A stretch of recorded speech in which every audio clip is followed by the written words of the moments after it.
Welcome to Hood Champion Boxing and Sports. Well, Tszyu got rid of another team, folks. I got Errol Spence by destruction now. Now, of course, doesn't guarantee Errol Spence is going to win, but I just got Errol Spence by destruction now. I didn't feel that way initially.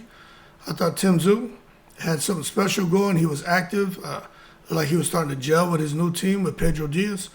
But Tszyu, in the last three fights, he's gotten rid of two different teams now. So now he's on to a third team just months before he gets into a fight with Errol Spence. Now, I'm going to tell you, I don't understand what the hell's going on here. But there's obviously, let me remove this. Obviously, there's something going on that Tszyu felt and his team felt was necessary. But Tszyu's a boss, man. I just don't understand this firing at a team stuff. I just don't get why fighters do it right before a big fight. But anyway, he's appointed Australian great Jeff Fenech as his new trainer. You know, again, and sacking his team. I just don't get it. Now, I'll tell you, he was with Pedro Diaz. They defeated Anthony Velasquez and Dennis Nurja recently. And I thought they looked pretty good. But to know he's coming up just, a few months out from fighting Errol Spence, I don't get it, man. I mean, we know I can understand if he was coming off of a loss, back-to-back losses like he did with Fundora, Murtazaliev. He wanted to overhaul his team. Like, we all understood that. If maybe he had two back-to-back losses with Pedro Diaz, I could understand it, but that's not what happened. He had two wins. But I do know Fenech had been critical of the direction that Tszyu was being taken.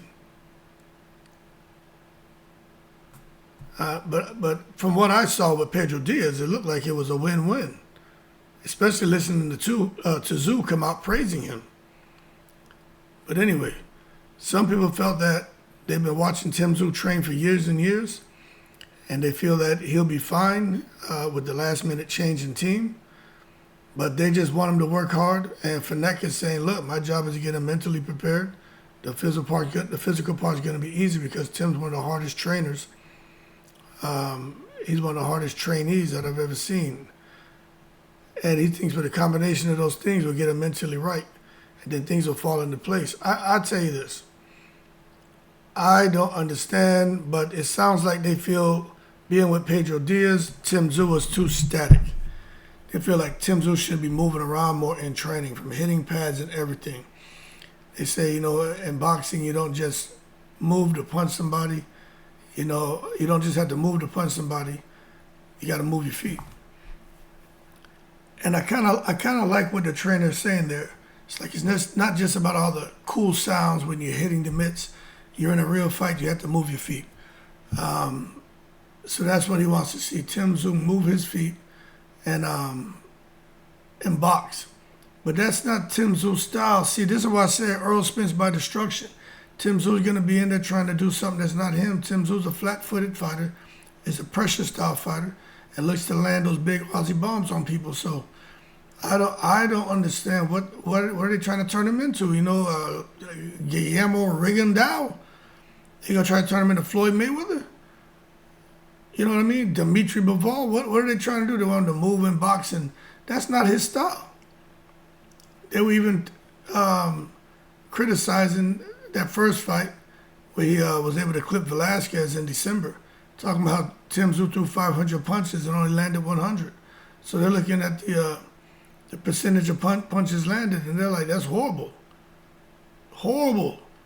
They said Tszyu, he's got to get closer to the target. So, okay, well, I guess we got to sit back and see if he can get it done. You know what I'm saying? But I want to know why. Why he felt he needed the help. Did he not like living in the States? Did he feel like the Cuban style was too complicated or not enough? I don't know. But I'd say what, some people feel Tszyu's unfixable.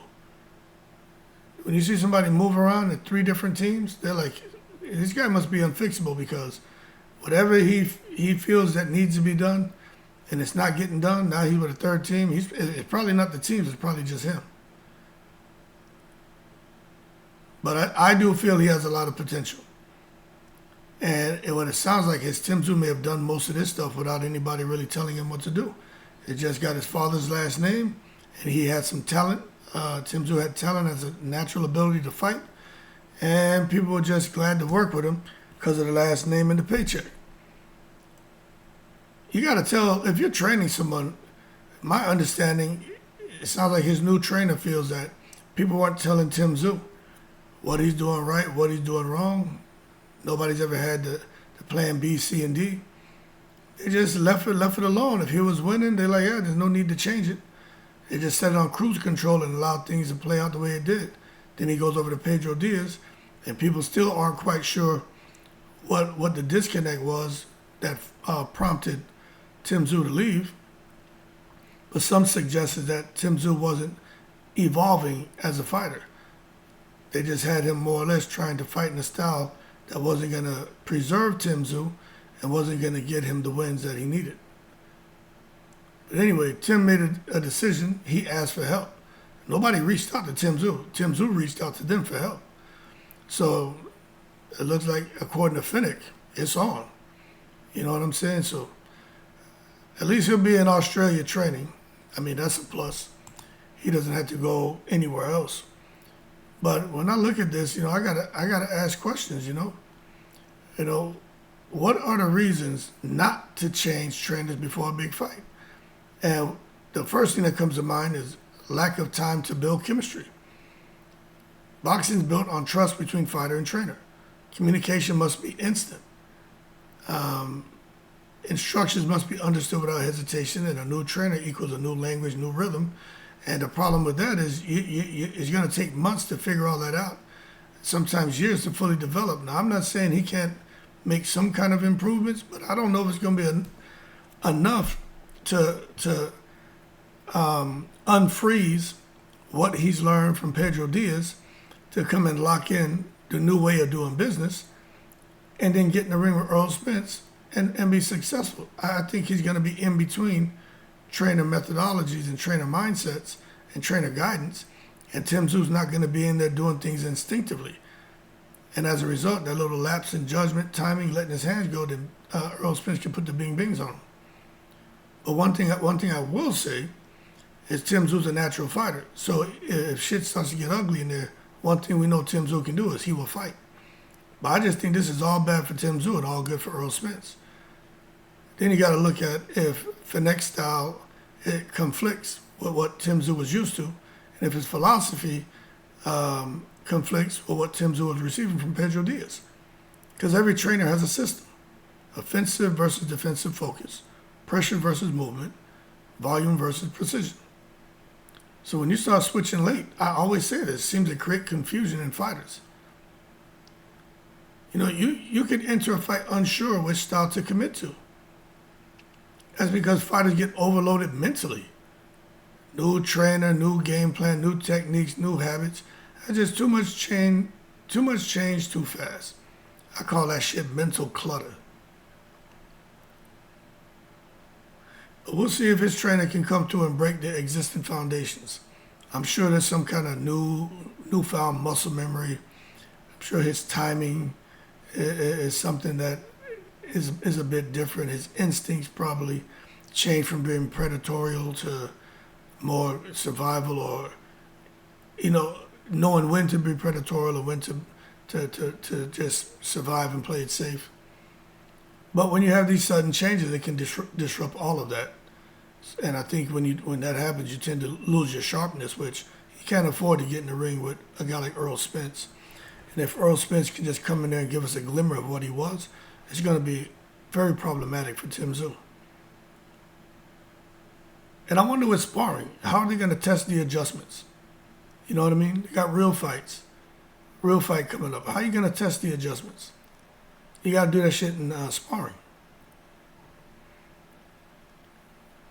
But I'm sure they got brilliant people down there, brilliant people on Tim Tszyu's team and brilliant people down in Australia. And they'll figure it out and bring in the right sparring. You can't just have success in the gym. This is the thing, people. You can't just be in sparring, winning sparring sessions. That's good, but that doesn't mean you win the fight. You got to be under real pressure, a real fight to know if the new system works. So again, I just think Earl Spence may get him, man. I know for some of the Aussie fans, they're like, damn, hood champion. You normally you always give you favor Tim Tszyu or you give him a chance. This time it doesn't sound like you have any confidence. The reason I don't have any confidence is just because of the changes, man. What game plan they're going to give him? It may not be fully refined. Against someone like Errol Spence Jr., yeah, precision matters and strategy must be airtight. It must be airtight. A new trainer may not have enough time to fully study and prepare. That's why I'm wondering. I mean, don't get me wrong, Fennec sounds like he's an accomplished guy, he's a brilliant guy, he's an Aussie legend, but I mean, how effective can you be when you're doing things last minute? When you're forcing things, when you're rushing, when you're behind the power curve already? The one thing I'll say is when you make these last minute changes, trust isn't fully established, but it sounds like the trust is already there, But if Tim Tszyu's in a fight and he's hurt, he's tired, he needs guidance, is he going to be able to fully trust his corner? Because this will be the first fight. I'm sure it's going to be a very difficult fight with Errol Spence. And that level of trust doesn't happen overnight. What's going to happen if he gets a cut again? Is his corner going to know what to tell him? Because Tim Tszyu's had conversations with other trainers from being cut, being in tough fights, where they've had conversations. They kind of know what works for Tim, what doesn't work for Tim, what to say, what not to say. Now he's here with this guy, although he knows him, he's in a trainer capacity, and maybe they got to kind of go and, run through all that all over again, where Tim Tszyu was like, Jesus Christ, I got to get this guy squared away so he's not saying these same things to me that I don't want to hear. Every fight is different as far as how you can motivate and inspire them. Not everyone wants to be shouted at, told what they're doing wrong, or not everyone wants you to be softened, make it feel like they're winning a fight. So the right strategy, there's a certain approach for every fighter that's going to be specific to them. But we'll know if it's working or not, because it's probably going to be some inability, some instability inside that corner if they don't have that connection. And the fighters can sense it, and so can the fighters' corner. They'll be watching and be like, oh, they can't find it. They don't have the answers. They can't figure it out. They can't solve us. And when opponents see that, they see it as weakness. And that creates an emotional disruption. Drama, doubt, second-guessing decisions. One thing Tim Tszyu can't have in a fight with Errol Spence is mental instability. That's bad when you have mental instability and your opponent has mental stability. I mean, that's critical before and during a big fight. Big fights require refinement, not reinvention. And that's what it sounds like is going on with Tim Tszyu. He's trying to, again, reinvent himself. He should be sharpening strengths, fixing small flaws, not trying to rebuild the entire damn system. Late changes can do more harm than good. I mean, this is for anybody. It's not just Tim Tszyu. But I'll tell you that sometimes it can work. I got to be fair. It can make sense and it can work. But that's if a fight is completely stuck. If there's long-term planning, not last minute, and the new trainer complements existing strengths. And it sounds like maybe there's some of that there, but I'm going to tell you, timing is everything. Timing is everything. So anyway, for Errol Spence, Errol Spence, boy, they just threw you an alley-oop. All you got to do is come through and dunk it.